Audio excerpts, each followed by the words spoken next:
was my freshman year, and my first lab assignment for Psychology 101 was to train a pigeon to peck at a light in order to receive a food pellet. So I turned on the reward light, and the pigeon pecked it immediately and received the reward.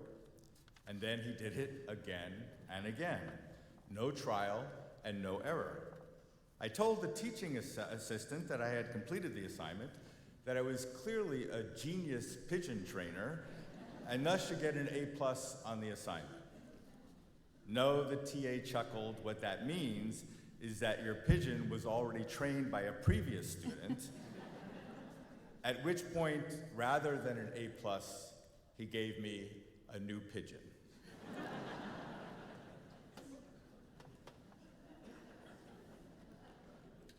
My father experienced a similar but much weightier situation when he went back to school to become a licensed psychotherapist.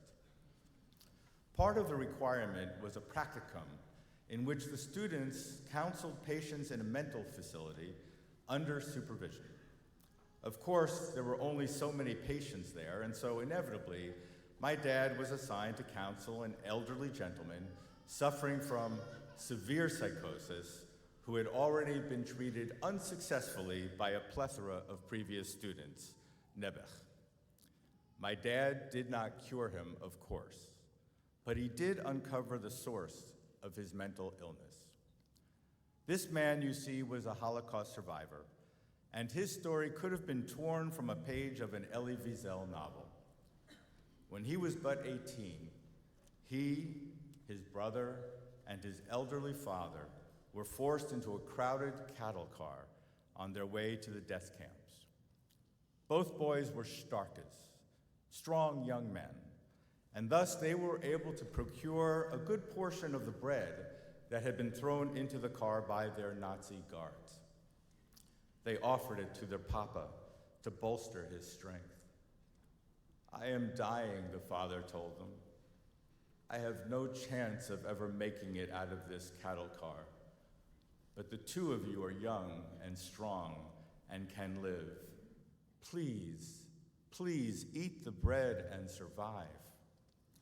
The people around them were hungrily eyeing the morsels, and the boys realized that they either had to consume the bread immediately or lose it altogether. And so they did. Time went by, and the conditions worsened. The father was lying on the floor, about to expire, but then, with his very last breath, he asked the boys, "Please, can I have a piece of the bread?"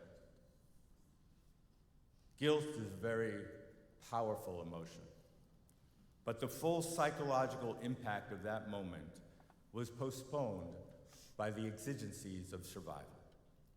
In the camp, he became somewhat of a hero, keeping many members of his barracks alive by stealing potato peels from the garbage dump and cooking them in the crematory of fires, which was his gruesome work assignment. He would then smuggle the roasted potatoes back to his comrades in the folds of his clothing. In short, he had a purpose, and he survived. It was only when the camp was liberated and he made his way to the safe harbor of America that the enormity of his papa asking for the bread ate its way into his psyche and destroyed his sanity. I thought of this poor, tortured soul recently, when in preparation for the funeral of another Holocaust survivor, the daughter shared a similar story.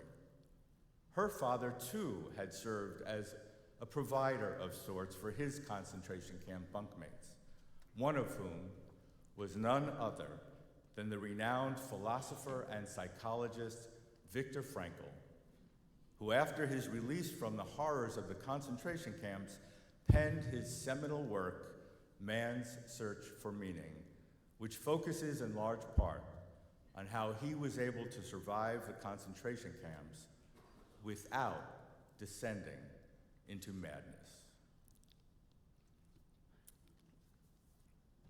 In it he writes, everything can be taken from a person but one thing, the last of the human freedoms, to choose one's attitude in any given set of circumstances, to choose one's own way.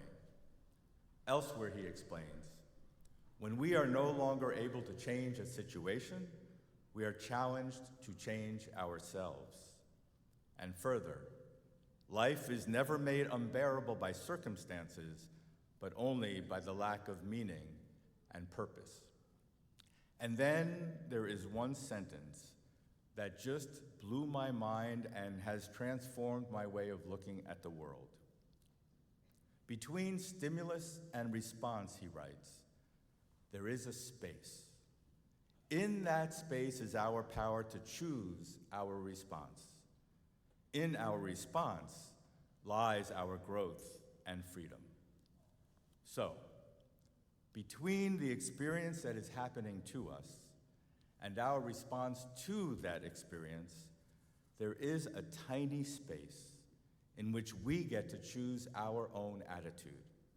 And it is in that response, rather than the circumstance itself, that we as human beings can find meaning. Now, apply that truth to our Torah portion this morning, the binding of Isaac, in which Abraham is forced into a Sophie's choice type of dilemma. God commands him to sacrifice his son, whom he loves, on the altar. Rashi, the biblical commentator, posits that Abraham's willing to sacrifice Isaac is the ultimate test of his faith. But archaeology has presented another intriguing possibility.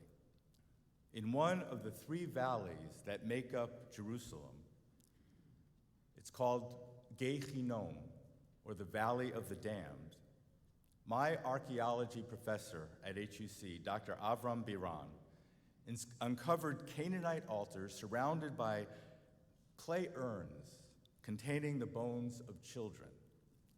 From this, he concluded that the Canaanites of the time did indeed sacrifice their young as part of their pagan rites. So you see, it may not have been God who commanded Abraham to sacrifice Isaac in the first place. After all, what kind of God would do such a thing?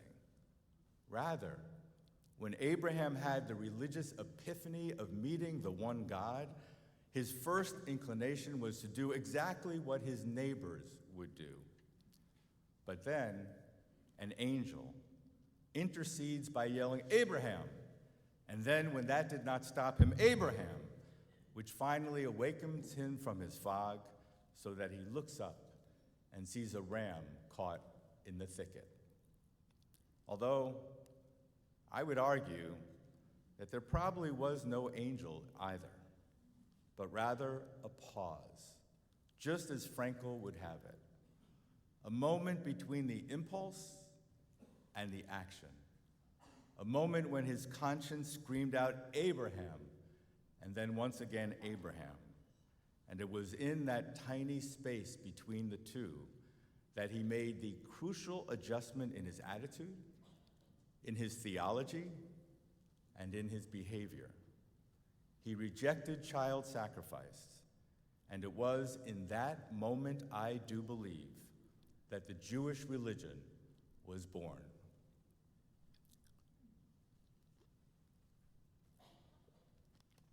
Now, I must admit that I only reread Man's Search for Meaning this summer at the suggestion of a friend who carries it with her always. Not too long ago, this friend and her small business suffered a completely unfair and vicious online smear campaign. She hired an expert who determined that the libelous story had been promulgated by a local business rival. Infuriated on her behalf, I asked, "What are you going to do? Sue the scoundrel? Mount your own negative PR campaign?" "No," she responded. "I am going to come to my breath."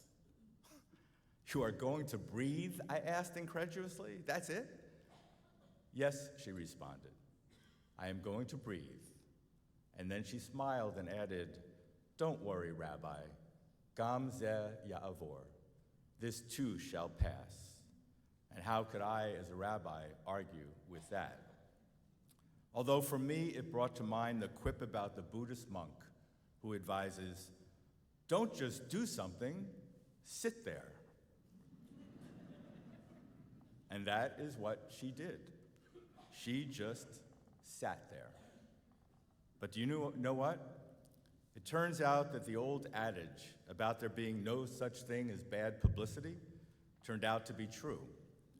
In the aftermath of the story's release, her sales actually increased by 22%. In that space, between the shock and embarrassment of that viral attack and her response, she chose her attitude. She chose her attitude. And it was equanimity. You might even say it was love. I heard a fascinating panel of futurists recently who were asked what technological innovation of the 21st century will most greatly affect the future. Several of them, of course, pointed to artificial intelligence. The most fascinating answer, however, came from the panelist who opined that the singular invention which would change society the most would be Ozempic.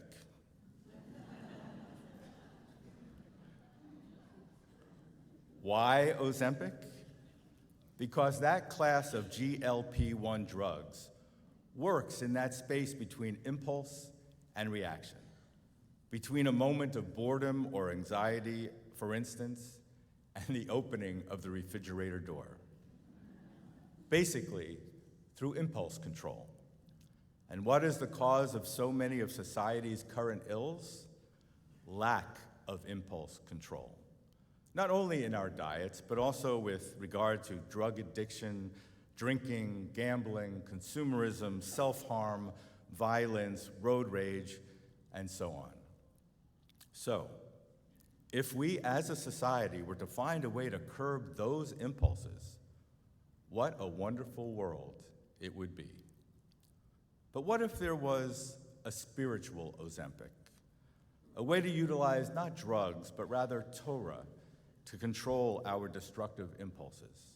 Like, wouldn't it be wonderful if there could be an Ozempic for gossip? A voice that comes to us from the angel in our soul just as we are about to share that salacious rumor and shouts, Abraham, Abraham, or Paul, Paul, or Nancy, Nancy. A tiny space in which we choose to adjust our own attitude, our own actions, and our own behaviors to be in line with our highest ideals.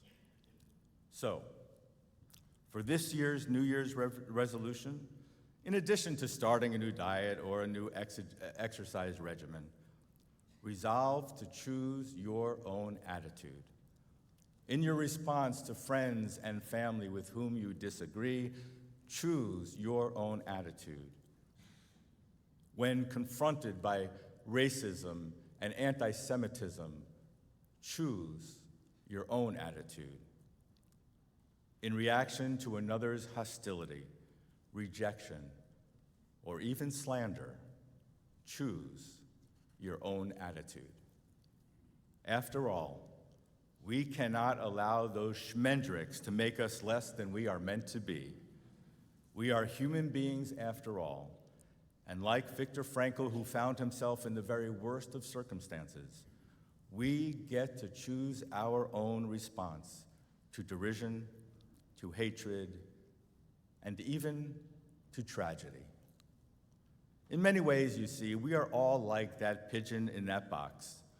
We are all creatures pecking out our own existence, trying to maximize comfort and pleasure and avoid discomfort and pain.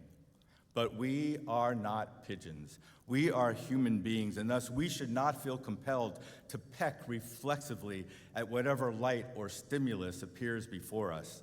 Plus, we are Jews, and thus we have the benefit of Torah, which calls upon us to choose our responses to both the uplifting and the unfortunate. For what Viktor Frankl and what the story of the binding of the of Isaac teaches us is that it is not so much what happens to us that determines the meaning of our lives, but rather the way we choose to respond. For what is life, after all, if not a constant, messy, human, sometimes frustrating, but also sacred, beautiful, and holy search for meaning? L'shana tova tikatevu, may you be inscribed for a happy, sweet, and meaningful new year.